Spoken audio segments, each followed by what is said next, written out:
ভাই ভাইয়ের থেকে পলায়ন করবে, কেউ পরিচয় দিবে না আমার ভাই। সন্তান থেকে মা পালায় যাবে, পরিচয় দিবে না। এইভাবে করিয়া ওই কঠিন সময় হবে তিন সময়। নবীজি বলেন একটা সময় হবে আমলনামা দেওয়ার সময়।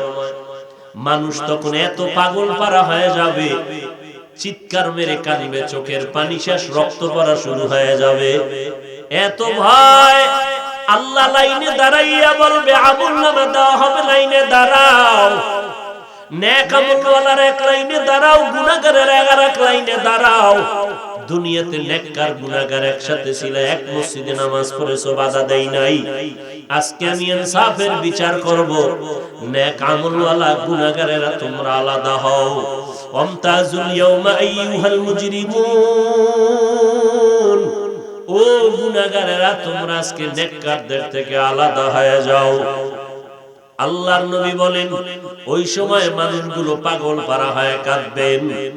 আমলনামা আমার ডান হাতে আসে নাকি বাম হাতে আসে এই ভয়। আমলনামা ডান হাতে আসে নাকি বাম হাতে আসে এই ভয়। মানুষ কান্না করে বেহুশ পাগল পারা হয়ে যাবে। আর একটা সময় মানুষ আপনজনকে ভুলে যাবে, কান্নায় বেহুশ হয়ে যাবে। আমলনামা যখন মিজানের পাল্লায় ওজন দেওয়া হবে, ওই সময় মানুষ বেকারার হয়ে যাবে। আমার নেকের পাল্লা ভারী হয় না জানি গুনার পাল্লা ভারী হয়ে যায়। আর একটা সময় পুলসিরাত পাড়ি দেওয়ার সময়, যে আমাবস্যার অন্ধকারের মতো রাত কালো হবে, চুলের মতো চিকন, ওই পুলসিরাত ৩০,০০০ বছরের পুলসিরাত পাড়ি দেওয়া লাগবে। কেমন পুলসিরাত রে আয়েশা? ওই পুলসিরাতে উঠতে ১০,০০০ বছর, সমতল ১০,০০০, নামতে ১০,০০০। ৩০,০০০-এর পুলসিরাত এত চুলের থেকে চিকন হবে। একটু চিন্তা করে দেখো রে মানুষ, এর নিচে থাকবে জাহান্নামের আগুন।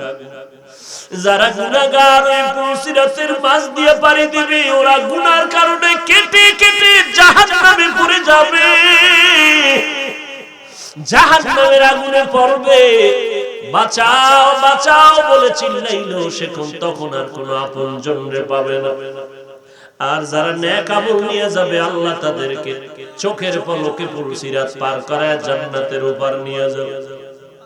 এরে নবীর উম্মতের দল, নবীজি কান্না করে ওই হাসরের ময়দানে, আমি মুহাম্মদের তো আল্লাহ অগ্রিম ঘোষণা দিয়েছেন আমারে মাফ করে দিয়েছে, কিন্তু আমি ভয় কাঁদতেছি আমার উম্মতের কি হালাত হবে সেই হাসরের ময়দানে। নবীরা কাঁদবেন নাফসি নাফসি বলে, আর আমি মুহাম্মদ কাঁদবো উম্মতি উম্মতি বলিয়া।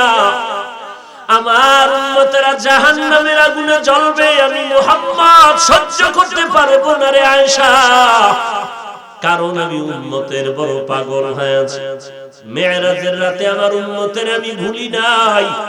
হাসরের ময়দানে আমার একটা উম্মত জাহান্নামে রেখে আমি জান্নাতে যাব না। এরে নবীর আশিক উম্মতের দল, ও যুবক, ও পর্দার আড়ালের মা বোনেরা, ও বৃদ্ধ বাবাজি, আজ কোরআন হাদিস দিয়া পায় ধরে ধরে উলামায়ে কেরাম বয়ান করেন, আল্লাহওয়ালারা বয়ান করেন। দুই তিন জনে করলে বোঝা যায় মনে হয় যেন মিথ্যা বলে। ও আল্লাহর বান্দা, বালিশে মাথা লাগাই একটা সেকেন্ড চিন্তা করিও, ঘুমের ঘরে লক্ষ লক্ষ আম্বিয়া কেরাম তো মিথ্যাবাদী হতে পারেন না, লক্ষ লক্ষ সাহাবায়ে কেরাম তো মিথ্যা কথা বলতে পারেন না, কোটি কোটি উলামায়ে আহলে হক মিথ্যা বলতে পারেন না। আজও পর্যন্ত কোরআন ১৫০০ বছরের উপরে হয়ে গেল, কত বেঈমানরা ভুল বের করার অপচেষ্টা করলো, আজও পর্যন্ত ভুল বের করতে পারলো না। এটা এমন একটা কোরআন যার মধ্যে কোনো ভুল নাই, আল্লাহ চ্যালেঞ্জ দিয়ে দিলেন। ওই কোরআন এমন সত্য যে এই কোরআনে জাহান্নামের বয়ান আছে, জান্নাতের বয়ান আছে।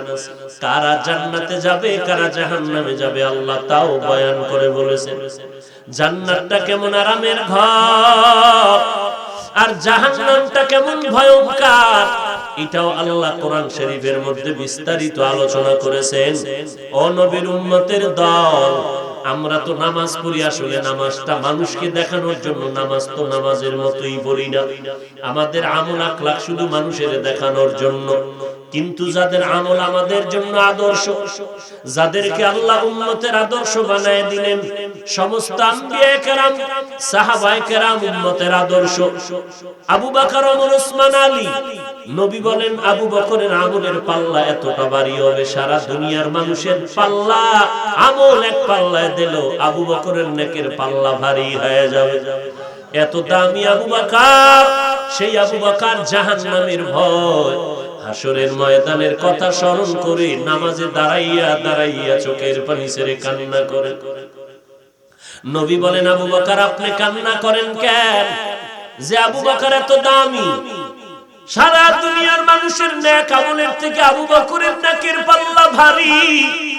ও আবু বকর, একটা বকরির বাচ্চা হাতের মধ্যে নিয়ে বলে, রে বকরির বাচ্চা তোর কপাল বড় ভালো, কারণ তোরে বড় হইলে মানুষ জবাই করে খাবে, তোর মরণ নাই, জাহান্নাম নাই, জান্নাত নাই।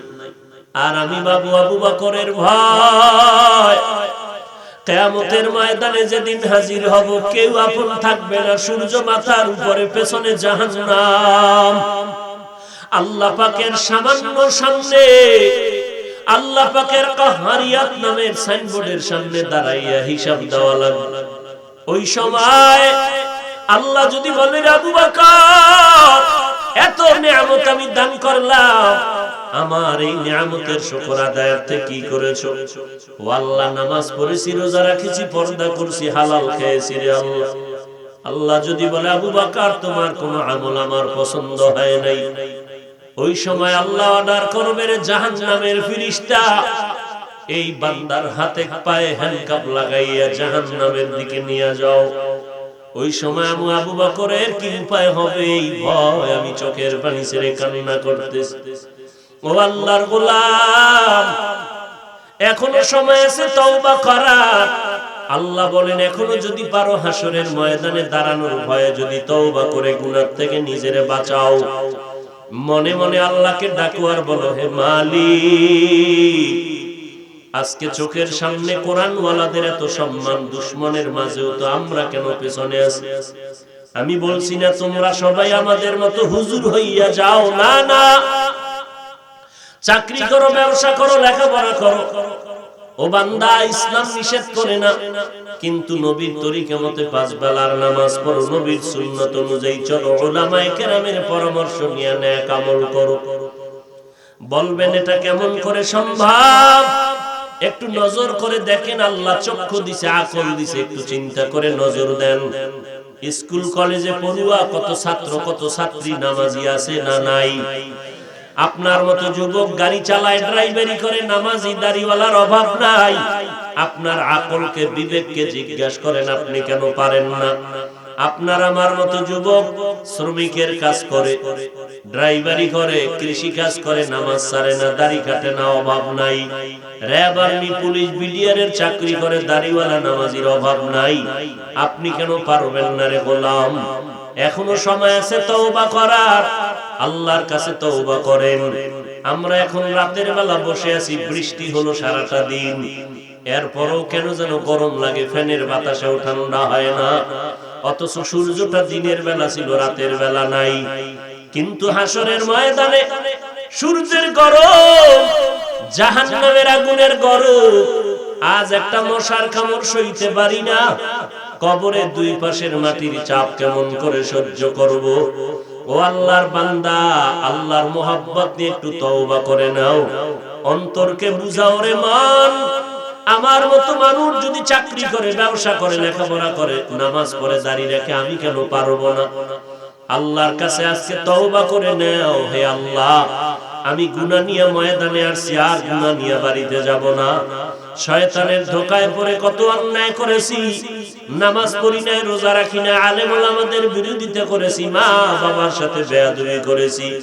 আজকে তওবার নিয়ত করে ফেললাম, হে মালিক, আজকে থেকে আর নামাজ ছাড়বো না, বেপরদায় চলবো না, মা বাবারে কষ্ট দিব না, উলামায়ে কেরামের বিরুদ্ধে যাব না, দেশ ও জাতির বিরুদ্ধে যাব না, নবীর তরিকা মতে চলবো, 5 ওয়াক্ত নামাজ পড়বো, সুন্নাত অনুযায়ী চলবো।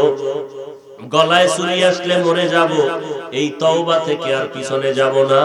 হায়াতের মালিক আল্লাহ, রিজিকের মালিক আল্লাহ, ইজ্জতের মালিক আল্লাহ। অতএব আমার কোনো পেরেশানি নাই, আল্লাহর উপরে ভরসা করে নবীর তরিকা মতে চলার তওবার নিয়ত করলাম। তবে সবার কপালে তওবা নসিব হবে না, সবাই তওবা নিয়েও ময়দান থেকে যেতে পারবে না। অনেক আল্লাহর বান্দা এখানে হাজির, মুনাজাত ধরলে সবার চোখে তো পানি আসে না। ডানে কান্নার আওয়াজ, বামে কান্নার আওয়াজ, কপাল খারাপ, আমার চোখে পানি নাই কেন? গুনার কারণে আল্লাহ বেজার, এই কারণে চোখের মধ্যে পানি আসে না। অতএব এখনো সময় আছে তওবা করার। যাদের অন্তরে কোনো দুর্বলতা নাই, মরে গেলে যাব, চাকরি থাকার যাক, রিজিকের মালিক আল্লাহ, আজকে থেকে দাড়ি কাটবো না, নামাজ ছাড়বো না। اللهم صل على محمد النبي الأمي وعلى آله وسلم تسليما وبعد فأعوذ بالله من الشيطان الرجيم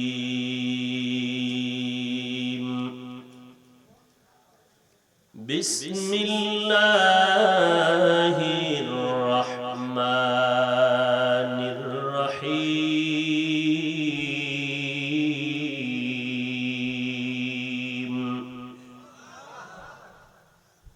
وأما من خاف مقام ربه ونهى النفس عن الهوى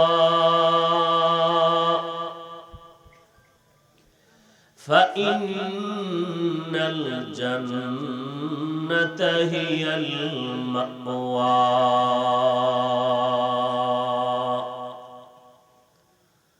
وقال النبي صلى الله عليه وآله وسلم ألا كلكم راع وكلكم مسؤول عن رعيته أو كما قال النبي عليه الصلاة والسلام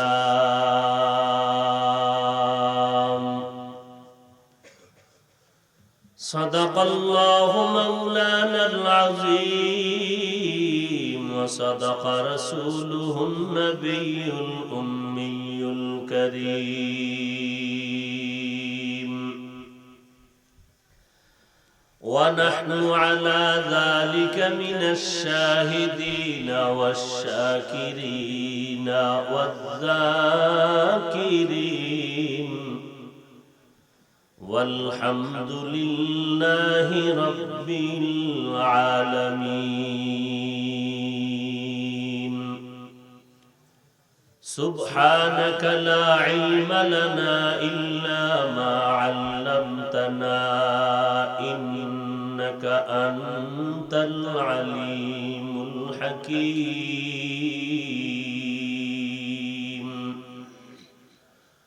رب اشرح لي صدري ويسر لي أمري واحلل عقدة من لساني واحلل عقدة من لساني يفقه قولي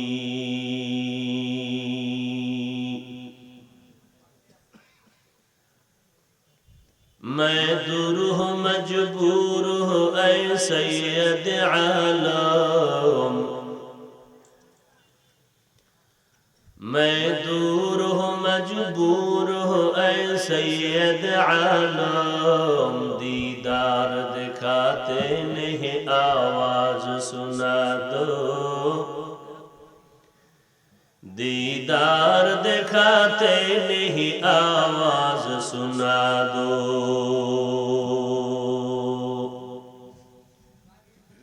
मैं सूरत यूसुफ को नहीं चाहने वाला मैं सूरत यूसुफ को नहीं चाहने वाला मैं कैस के मानंद नहीं आशिक लैला मैं कैस के मानंद नहीं आशिक लैला।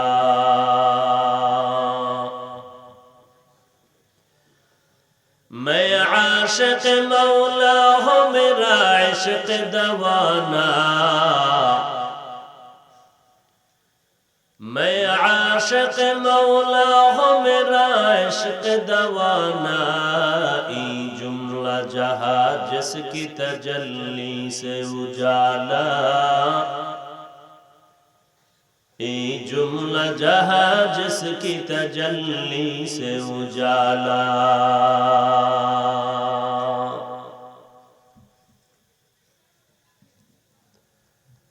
জামিয়া নুরিয়া ইসলামিয়া কোনাবাড়ি কর্তৃক আয়োজিত আজকের এই ওয়াজ মাহফিল 12 সেপ্টেম্বর 2022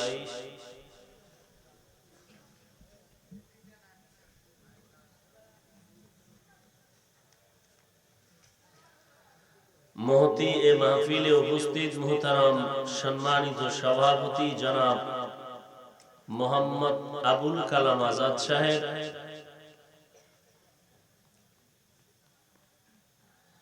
প্রধান অতিথি আলহাজ মোহাম্মদ কামরুল হাসান সরকার রাসেল,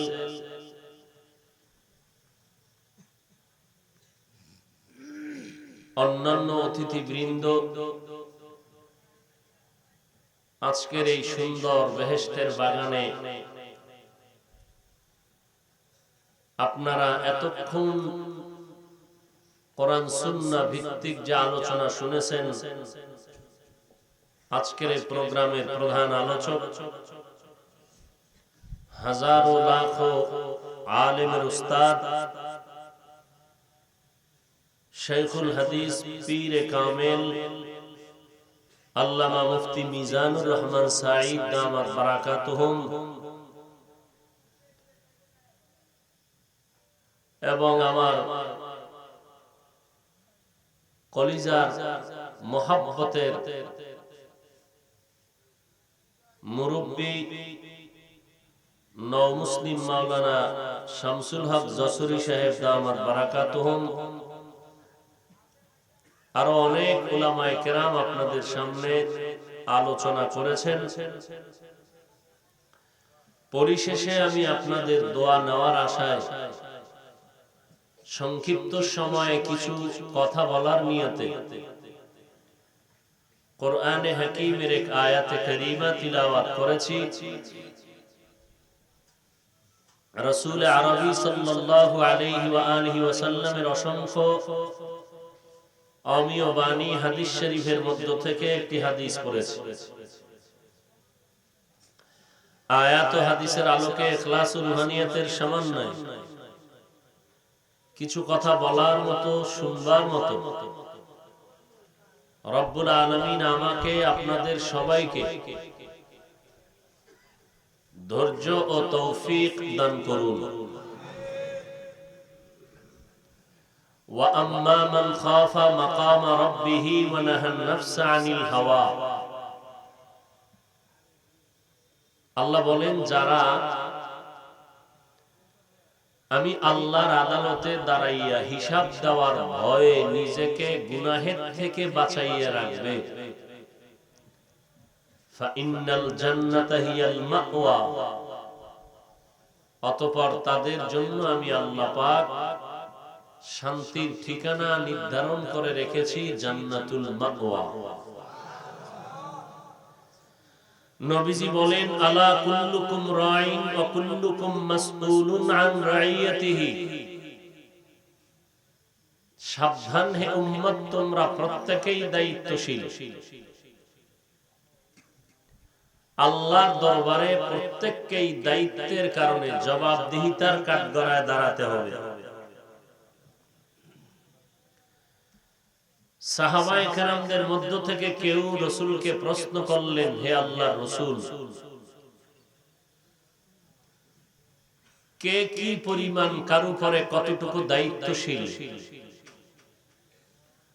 নবীজি বললেন, যার অধীনে যারা থাকে অধীনস্থদের জন্য ওই কর্তা, ওই মালিক, ওই গার্ডিয়ান দায়িত্বশীল। যেমন সন্তান পিতামাতার অধীনে থাকে, মা বাবা সন্তানের দায়িত্বশীল। দায়িত্বে অবহেলা করলে আল্লাহর আদালতে জবাব দিতে হবে মা বাবা। স্ত্রী স্বামীর অধীনে, অতএব স্বামী স্ত্রীর দায়িত্বশীল। অবহেলা করলে দায়িত্বের জন্য আল্লাহর দরবারে জবাব দিতে হবে। সমস্ত ছাত্র ওস্তাদদের অধীনে, সমস্ত ওস্তাদ ছাত্রের দায়িত্বশীল। দায়িত্বে কম বেশি করলে, উল্টাপাল্টা করলে, খেয়ানত করলে আল্লাহর কাছে জবাব দিতে হবে। একজন মেম্বার ওয়ার্ডের দায়িত্বশীল। ওয়ার্ডের মানুষের দায়িত্বে পালন অবহেলা করলে, আমানতের খেয়ানত করলে আল্লাহর আদালতে জবাব দেওয়ার জন্য দাঁড়াতে হবে। একজন চেয়ারম্যান ইউনিয়নের দায়িত্বশীল। ইউনিয়নবাসীর যত আমানত চেয়ারম্যান যদি তা আদায়ে ব্যর্থ হয়, আল্লাহর কাছে জবাবদিহিতার কাঠগড়ায় দাঁড়াতে হবে। একজন এমপি তার আসনের দায়িত্বশীল। দায়িত্বে পালনে অবহেলা করলে আল্লাহর আদালতে দাঁড়াইয়া হিসাব দিতে হবে। দেশের সরকার বাহাদুর গোটা দেশ ও জাতির দায়িত্বশীল। দেশবাসীর সুখ দুঃখে দায়িত্ব অবহেলা করলে আল্লাহর আদালতে জবাবদিহিতার কাঠগড়ায় দাঁড়াতে হবে।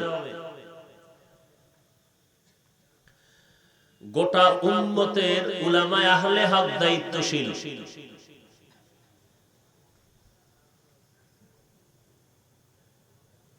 উম্মতের দায়িত্ব পালনে অবহেলা করলে, খেয়ানত করলে আল্লাহর আদালতে জবাবদিহিতার কাঠগড়ায় দাঁড়াতে হবে। কি বুঝলাম এতক্ষণ? কে কার উপরে দায়িত্বশীল? অতএব মা বাবা সন্তান নিয়ে 24 ঘন্টা ফিকিরে থাকবে, ভাবনার সাগরে থাকবে, যেন দায়িত্বে অবহেলা না হয়। সমস্ত শিক্ষক বৃন্দ ছাত্র নিয়ে ভাবতে থাকবে, দায়িত্বে অবহেলা যেন না হয়।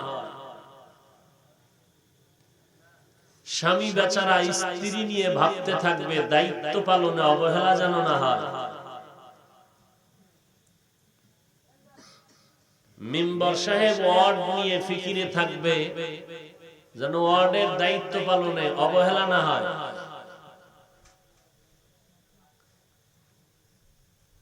চেয়ারম্যান ইউনিয়নের দায়িত্ব পালনে সতর্ক অবলম্বন করবে, আমানতের খেয়ানত যেন না হয়। এমপি মহোদয় তার আসন নিয়ে ভাবতে থাকবেন, ফিকিরে থাকবেন, দায়িত্ব পালনে যেন অবহেলা না হয়। সরকার গোটা দেশ এবং জাতি নিয়ে ফিকির করবেন, দেশের যেন ক্ষতি না হয়, জাতির যেন কোনো অকল্যাণকর কাজ না হয়।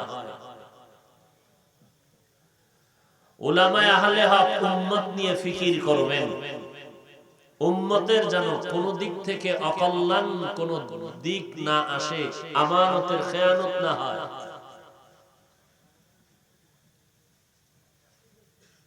কিন্তু সব আজকে অশান্তির বেড়াজাল কেন? কেউ কম বুঝে, কম বুঝনেওয়ালারা বেশি বুঝে। যেই মা বাবা সন্তান নিয়ে ভাববে, ওই মা বাবা সন্তান নিয়ে ফিকির করে না, আর একজনের সন্তানের ঠ্যাং নিয়ে টানাটানি করে। অমুকের ছেলে খারাপ, অমুকের মেয়ে খারাপ, নিজের ছেলে মেয়ের কোনো খবর নাই। আবার কিছু অতি চালাক মানুষ আছে, নিজের চিন্তা নাই, স্ত্রীর চিন্তা নাই, মা বাবার চিন্তা নাই, উম্মত নিয়ে ভাবতে থাকে উম্মতের কি উপায় হবে, নিজের ছেলে মেয়ের কি উপায় হবে, এ নিয়ে কোনো ফিকির নেই। উম্মত নিয়ে ফিকির করবে কারা? এতক্ষণ আলোচনায় বলছি না, উম্মত নিয়ে ফিকির করবে উলামায়ে আহলে হক। মা বাবার ফিকির কি? নিজের সন্তান। সরকারের ফিকির কি? দেশ এবং জাতি। ওলামায়ে কেরামের ফিকির কি? গোটা উম্মত। কিছু মানুষ নিজের সন্তান পরিবারের ফিকির না করে উম্মত নিয়ে ফিকির করে, নিজেরটাও হারায় উম্মতেরটাও হারায়, কোন দিক ঠিক করতে পারে না। আর একজন সাহাবী দাঁড়ালেন, নবীজি বুঝলাম যার অধীনে যারা থাকে অধীনস্থদের জন্য সে দায়িত্বশীল, আমার অধীনে কেউ নাই, আমিও কারো অধীনে নাই, আমি কিসের দায়িত্বশীল? নবীজি বললেন, ওয়ালি জাসাদিকা আলাইকা হাক্কা ওয়ালি নাফসিকা আলাইকা হাক্কা। আপনি আপনার অঙ্গ প্রত্যঙ্গের দায়িত্বশীল, আপনি আপনার নফসের দায়িত্বশীল। একটা হলো অঙ্গ প্রত্যঙ্গ, আর একটা হলো ভেতরে কাজ করে নফস। যেই নফসের তাড়নার থেকে আমরা পরিত্রাণ পাওয়া বড় কঠিন বিষয়।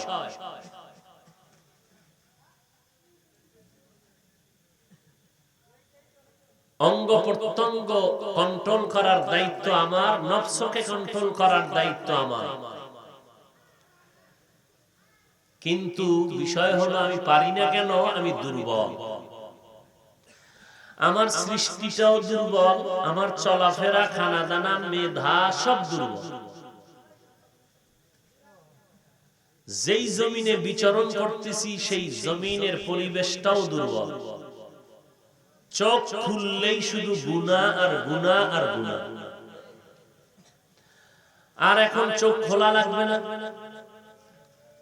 সারা জগতের মাথাওয়ালারা মানুষের ঈমান আমলকে বিধ্বস্ত করার জন্য গুনাহের ফ্যাক্টরি পকেটে ঢুকায় দিয়েছে। এখন আর সিনেমা হলে যাওয়া লাগবে না, মন চাইলে চেন খুলো আর পকেট থেকে বের করে মোবাইল খুলো, অটোমেটিক গুনাহ হবে। আর মানুষ এখন পাগল, কার আগে কে গুনাহ করে জাহান্নামে যাবে সেই প্রতিযোগিতায় পাগল।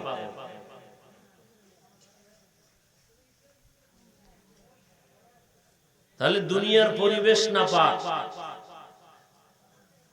দুর্বল, আমার সৃষ্টিটাও দুর্বল। ওয়া খুলিকাল ইনসানু যায়ীফা। আল্লাহ বলেন, হে ইনসান, তোমাদের আমি আল্লাহ বড় দুর্বল করে সৃষ্টি করেছি। তোমরা কেমন দুর্বল? খানার বেলায় দুর্বল, ঘুমের বেলায় দুর্বল, চলাফেরার ক্ষেত্রেও দুর্বল, মেধার বেলায় তোমরা দুর্বল, দুনিয়ার লাইনেও তোমরা দুর্বল, আখিরাতের বেলায় তোমরা বড় দুর্বল। অন্যান্য প্রাণীরা যেই পরিমাণ খেতে পারে তার 100 ভাগের 1 ভাগও আমরা খেতে পারি না। পারি? ঢাকা চিড়িয়াখানা লেখা আছে একটা বাঘের দৈনিক খানা 17 কেজি গোশত। আসেনি আপনাদের এলাকায় এমন কোন খাদক দৈনিক 17 কেজি মারবে? না পারলেও ধাক্কা ধাক্কি কম করে না। ডাক্তার বলছে মিষ্টি খাওয়া হারাম, হে সবে বরাতে জিলাপি খাইতে গেছে মসজিদে, আর হ্যাঁ গিয়ে কিলাকিলি স্টার্ট করছে প্যাকেট 2টা নেওয়ার লাগে। এমন কিলাকিলি শুরু হয়ে গেছে, শেষ সময় মাইর খাইয়া জিলাপিও গেল। আর মসজিদ থেকে বের হয় তওবা করে, খোদায় জানে এই মসজিদে আর না আনে। ওদিকে ডাক্তার বলছে মিষ্টি খাওয়া হারাম। জুমার নামাজের সালামের পরে আর সুন্নত নাই, দৌড়। এক বক্তায় ফতুয়া দিছে জুমার আগে সুন্নত নাই, আর হে সুন্নত পরেরটা পড়ে না। সালাম ফিরানো মাত্র দৌড়। বাসায় গিয়ে দেয় আর একজনের জুতা নিয়ে হাজির। ধরা খাইলে তার টেস্ট করলাম। বাঙালি না, কোন জুমার সুন্নত পড়ে না। হঠাৎ করে একদিন হাজী সাহেবের দেখা যাইতেছে মেহরাবের পাশে আজকে সুন্নত তিন জুমার ডাকা যাচ্ছে। বিষয় কি? মেহরাবের পাশে জেলাফির বস্তা নাম দিছে তবারক। এটা গাঞ্জাখোর খাইলেও মোবারক হয়ে যাবে। এই অবস্থা আছে না নাই? আল্লাহ হেদায়েত দান করুন।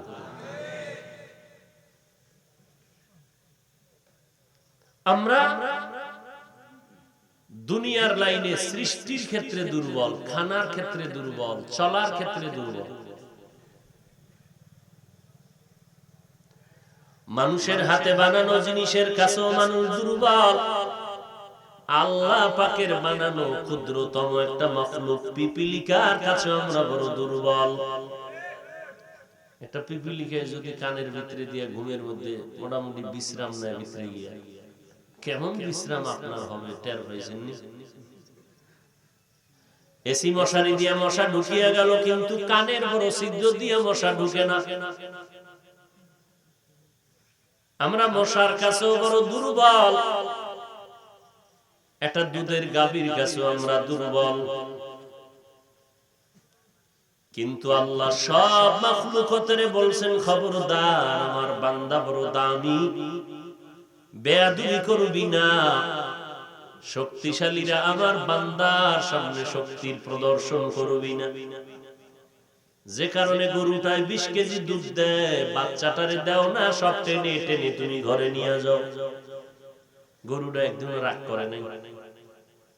যদি একদিন রাগ করে খালি লেজ দিয়ে একটা বাড়ি মারতো, আর ঠ্যাং দিয়ে যদি একটা পিছনে ব্যায়াম করতো, কোন বনি আদমের ক্ষমতা ছিল না দুধ নিবে। আমরা কি পরিমাণ দুর্বল মানুষ, কিন্তু মর্যাদা দুর্বল না।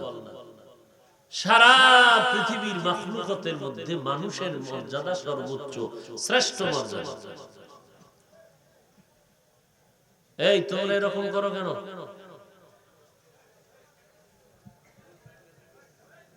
কি মোনাজাত দিয়ে দিতাম? ডিস্টার্ব করলে তো হবে না।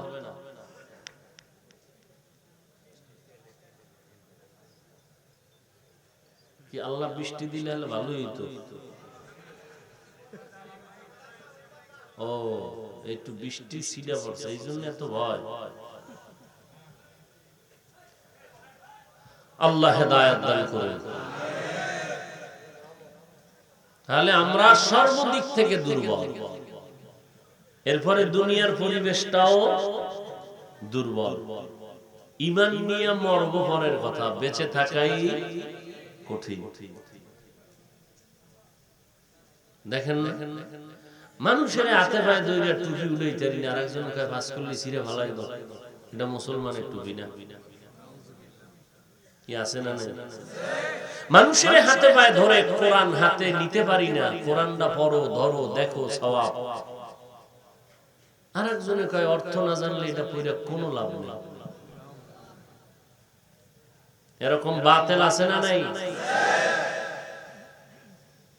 অথচ কোরআন শরীফ যারা পড়তে পারে না, শুধু তাকাইয়া যদি দেখে, মদিনাওয়ালা বলেন মরণ পর্যন্ত চোখের পাওয়ার নষ্ট হবে না।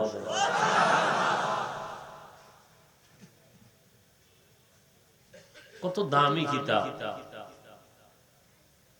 আমরা দুর্বল, দুনিয়ার মেধার দিক থেকেও দুর্বল। একেবারে এমবিবিএস, এফআরসিএস, এফসিপিএস সার্টিফিকেট নিয়ে চেম্বার খুলে কোনাবাড়ির রাস্তায় বসে গেল ডাক্তার। কেমন দুর্বল! একজনের নাক কান গলা লয়ে বইছে, আরে গিয়ে কয় স্যার আমার পেট ব্যথা, কেন আমি পারব না, আমি দুর্বল। তুমি মেডিসিন ওয়ালা ডাক্তারের কাছে যাও, যে মেডিসিন বিশেষজ্ঞ, মেডিসিনের ডাক্তারের কাছে যদি বলি নাক কান গলা ঠিক করেন, বলে অসম্ভব, এই রাস্তায় আমি অভিজ্ঞ নয়। তাহলে এক ডাক্তার আর এক ডাক্তারের তুলনায় দুর্বলতা আছে না নাই? আমরা হুজুরেরা কি,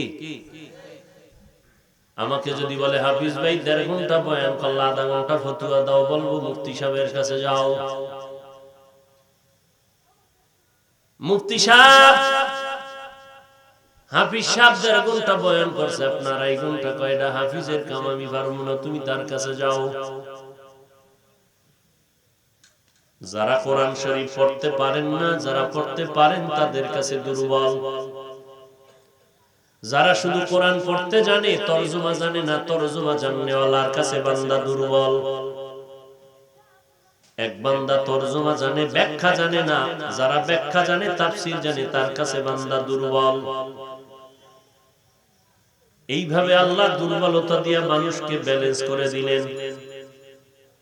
আল্লাহ একদিক দিয়ে দুর্বল বানাইয়া বলে অহংকারী করবি না, অপর দিক দিয়ে আবার গুণ একটা দিয়া রাখছেন যেন সম্মান নিচে না যায়, দুনিয়াতে যেন সম্মানের সাথে চলতে পারো। একদিকে একটা গুণ দিলাম, অপর দিকে আবার দুর্বলতা দিয়া তোর জিন্দেগিকে ব্যালেন্স করে দিলাম। এই ব্যালেন্স যদি ঠিক করে চলতে চাও, তাহলে 2 জিনিস কন্ট্রোল কর।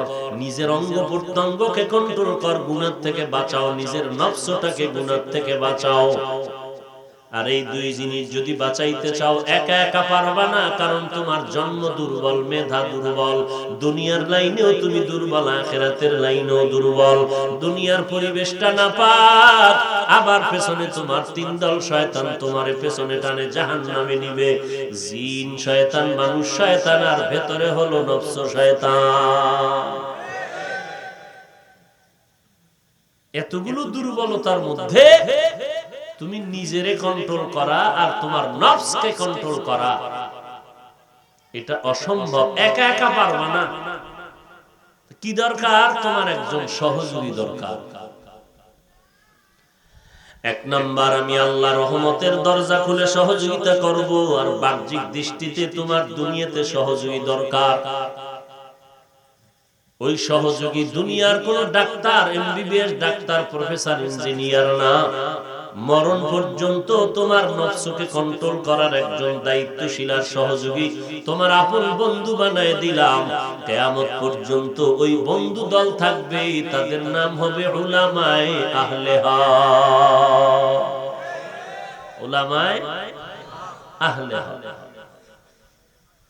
এখন যারা বলে আমাকে কোনো আলেম টালেম লাগে না, মুরব্বি লাগে না, আমি বলি মুরব্বি ঠিক রাখিয়াও নিজের ঈমান আমল ঠিক রাখা যায় না। যারা মুরব্বি মানে না, উপায় কি? আবার একদল বলে মা বাবা বড় পীর, আবার পীর ধরবো কেন? কত পণ্ডিত সমাজে, অভাব নাই। এরা মনে করে টুপিওয়ালাদের মধ্যে কিচ্ছু নাই, এরা বোকা, এরা কিচ্ছু বুঝে না।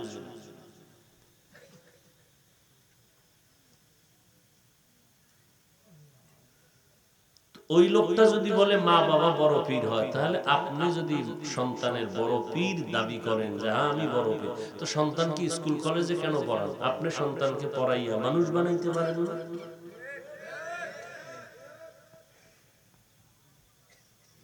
নিজের সন্তানকে কন্ট্রোল করতে পারেন না, তাহলে অন্য মানুষকে কন্ট্রোল কিভাবে করবেন? সেখানে হুজুরের কাছে তাবিজের জন্য দৌড়ে। সন্তান মা বাবার কথা শুনে না, হুজুর কি করা যায়? পানি ভরা যায়। আপনি মা বাবা, সন্তানের বড় দায়িত্বশীল, আপনি সন্তানকে কন্ট্রোল করতে পারেন না, সেখানে একজনের কাছে পাঠিয়ে দিলেন, যাও শিক্ষকের কাছে গিয়ে লেখাপড়া শিখো, মানুষ হও। এখানে আর একজনের কাছে গেলে, আর নিজের নফসকে কন্ট্রোল করার জন্য আল্লাহ মুরব্বি সহযোগী দিয়ে দিলেন দয়া করে। আর আপনি এটাকে বৃদ্ধাঙ্গুলি দেখাইয়া অ্যাবাউট করে চলতেছেন যে আমার কেউ রে লাগে না। এই যদি হয় অবস্থা, তো ঈমান আমল নিয়ে বাঁচবেন কি করে, কবরে যাবেন কি করে?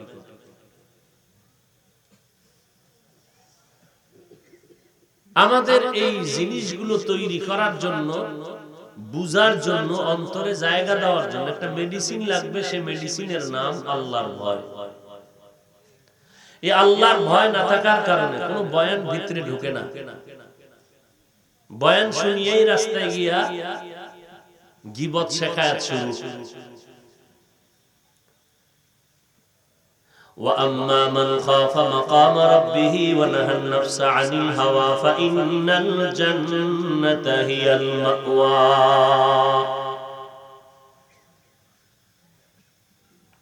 আল্লাহর কোরআন শিখার জন্য 29টা অক্ষর লাগে, আলিফ বা তা সা শেষ পর্যন্ত ইয়া।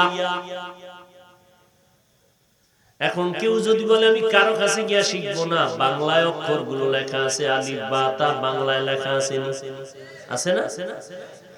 এবার আমাকে সচেতনতার সাথে জবাব দিবেন, কেউ যদি আলিফ বা তা 29টা অক্ষর নিজে নিজে বাংলা দেইখা মুখস্থ করে নেয়, বলেন তার অক্ষরগুলোর উচ্চারণ বিশুদ্ধ হবে নি?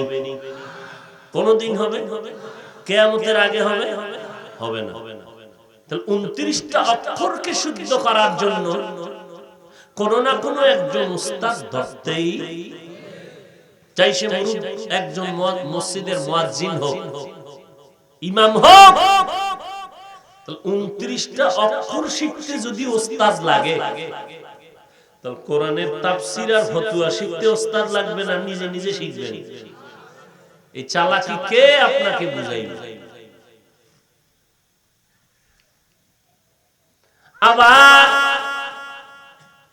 এই কোরআন এত দামি একটা কিতাব, যেই কিতাবটা ধরলে সওয়াব, পড়লে সওয়াব। هو الذي بعث في الأميين رسولا منهم يتلو عليهم آياته ويزكيهم ويعلمهم الكتاب والحكمة وإن كانوا من قبل لفي ضلال مبين। আমার নবীর 4 কাজ ছিল দুনিয়ায়। কয় কাজ?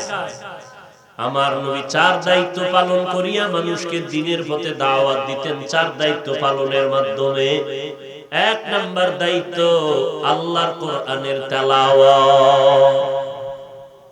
তেলাওয়াত বলতে শুধু রিডিং পড়া, তরজমা না। তরজমার জন্য আল্লাহ বলছেন ইউআল্লিমুহুমুল কিতাব।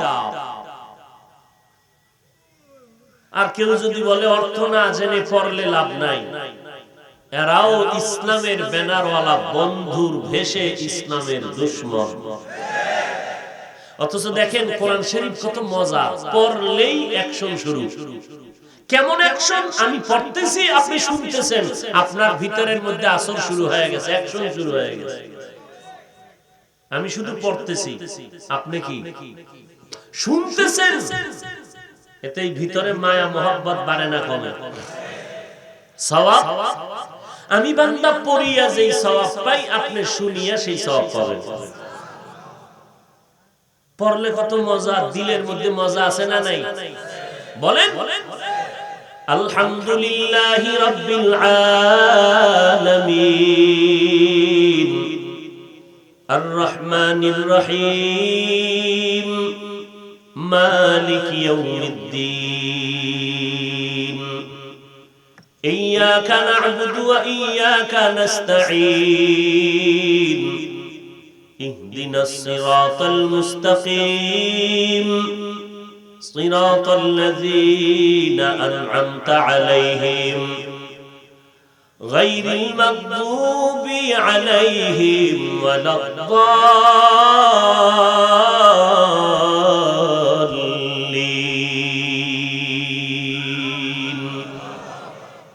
খারাপ লাগে না মজা লাগে? ওরে তুমি মুসলমানের বাচ্চা, তোমার কাছে মজা লাগবে দূরের কথা, একটা হিন্দুকে জিজ্ঞাসা করো, বলে আমার কলিজা ঠান্ডা হয়ে গেছে। ইয়াসিন ওয়াল কুরআনিল হাকীম ইন্নাকা লামিনাল মুরসালিন আলা সিরাতিন মুস্তাকিম তানজিলাল আজিজির রহিম লিতুনজিরা কওমান মা উনজিরা আবাউহুম ফাহুম গাফিলুন لقد حق القول على أكثرهم فهم لا يؤمنون إنا جعلنا في أعناقهم أغلالا فهي إلى الأذقان ফাহিয়া ইলাল আযকানি ফাহুম মুকমাহুন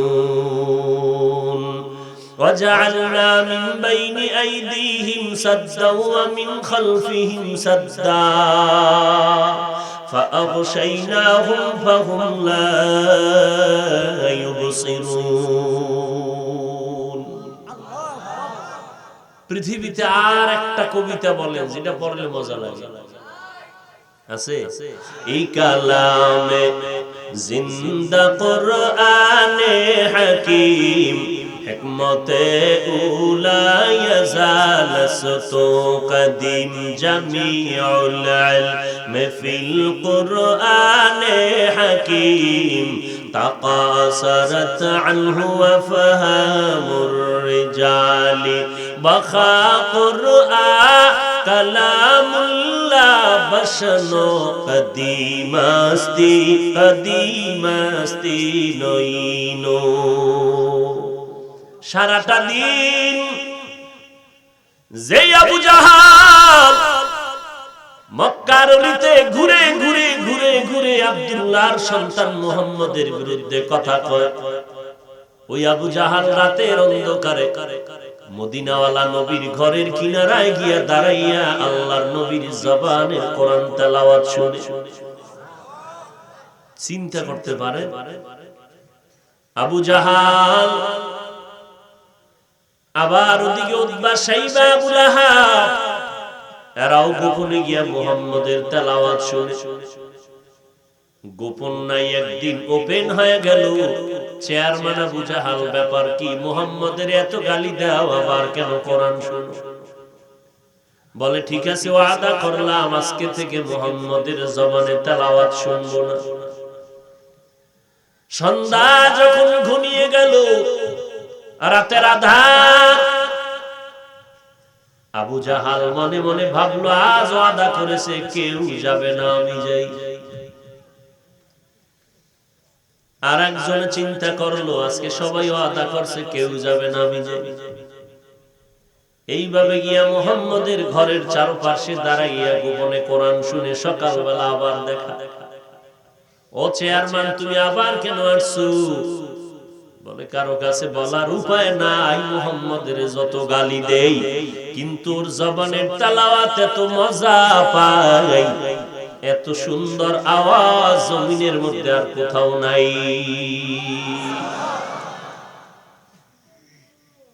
আজকে সে কোরআনের আজমত কোথায় গেল? ঘরের মধ্যে কোরআনের তেলাওয়াত নাই। একটা সন্তানরে কোরআন পড়াইতে পারলাম না, সন্তানটারে বিয়ে করাইলাম, একটা মাইয়া নিলাম, কোরআন পড়নেওয়ালা কিনা তারও খবর নিলাম না। আল্লাহর কোরআন যেই ঘরে থাকবে, যার জবানে থাকবে, ওই ঘর আল্লাহর ফেরেশতারা পাহারা দিবে। ও বান্দা, কোরআনের একটা অক্ষর বুঝে পড়ো আর না বুঝে পড়ো, পড়া মাত্রই সাথে সাথে 10টা নেক আল্লাহ দান করবেন। নামাজের মধ্যে বান্দা দাঁড়াইয়া যদি কোরআনের একটা অক্ষর পড়ো, 100 নেক আল্লাহ দান করবেন। ও বান্দা বসিও যদি পড়ো, এক একটা অক্ষরে আল্লাহ পাক 50টা নেকি দান করবেন। এমন সুন্দর কোরআন, কোরআনটা যেমন দামি, এই কোরআনের সাথে যাদের সম্পর্ক তারাও হলো জমিনের মধ্যে বড় দামি। আমাদের সামান্য অল্প দামের কাপড়ের কোনো দাম নাই, কোরআনের সাথে স্পর্শ হলো, গিলাফ নাম হলো, দাম বেড়ে গেল। কাঠের চেয়ারটা এত দামি, অথচ ওই পরিমাণ দাম নাই। কোরআনের সাথে যেই কাঠ লেগে রেহাল নাম হলো, দাম বেড়ে গেল। আপনাদের এলাকায় বহু দামি দামি বিল্ডিং আছে, একটা বিল্ডিং এর ওই পরিমাণ সম্মান নাই কোরআনওয়ালা মাদ্রাসার বিল্ডিং এর যেই পরিমাণ দাম। আমি বান্দার কোনো দাম নাই, আজ আমার এত সম্মান কেন? চেহারার কারণে, টাকার কারণে না, না, একমাত্র কোরআনের কারণে। জমিনের মধ্যে ইহুদি খ্রিস্টান সমস্ত বিধর্মীরা কোরআনের দুশমন। কেন দুশমন? ওরা হিংসা সহ্য করতে পারে না, কারণ কোরআন এমন একটা মেডিসিন, যা পড়লেও অ্যাকশন শুরু, শুনলেও অ্যাকশন শুরু। এই আওয়াজটা বন্ধ করা দরকার, মাদ্রাসা বন্ধ করা দরকার। সারা বিধর্মীরা চায় কোরআনের আওয়াজ যেন বন্ধ হয়ে যায়। ওয়াজ মাহফিলের মাইকের আওয়াজ বন্ধ করে দাও, কারণ বাইরে গিয়া বাড়ি বাড়ি যদি কোরআনের আওয়াজ যায়, ঘরের মধ্যে মহিলারা শুনলে তাদের মধ্যে কোরআনের অ্যাকশন শুরু হয়ে যাবে। মাইকের আওয়াজ কমাইয়া দাও, মাইক বন্ধ করে দাও, মাদ্রাসা বন্ধ করে দাও, ওলামায়ে কেরামের জবানে তালা লাগায়া দাও। সমস্ত বিধর্মীরা এই অপকৌশল আর চক্রান্তে লিপ্ত হয়ে আছে। দুঃখ হইল এদের সাথে আবার একদল মুনাফিকরাও গোপনে তাল মিলায়, বলে আওয়াজ বন্ধ করে দাও, ওয়াজ মাহফিল বন্ধ করে দাও, কোরআনের মাইকের আওয়াজ বন্ধ করে দাও। কারণ এই আওয়াজটা যখন যত জোর যায়, ওই ঘরওয়ালাদের মধ্যে একটা অ্যাকশন শুরু হয়। আল্লাহর এক বান্দা নাক টেনে ঘুমায়, হঠাৎ করে এক জায়গায় বয়ান চলতেছে, আল্লাহর বান্দা এমন মধুর আওয়াজ দিয়ে কোরআন তেলাওয়াত শুরু করলো। বান্দার ঘুমের মধ্যে শুনতেছে কোরআনের আওয়াজ, চোখ দুইটা খুলে গেল, এমন কোরআনের চুম্বুকে টান মারলো, বান্দা বিছানা ফালাইয়া দৌড়াইয়া কোরআনের প্যান্ডেলে হাজির।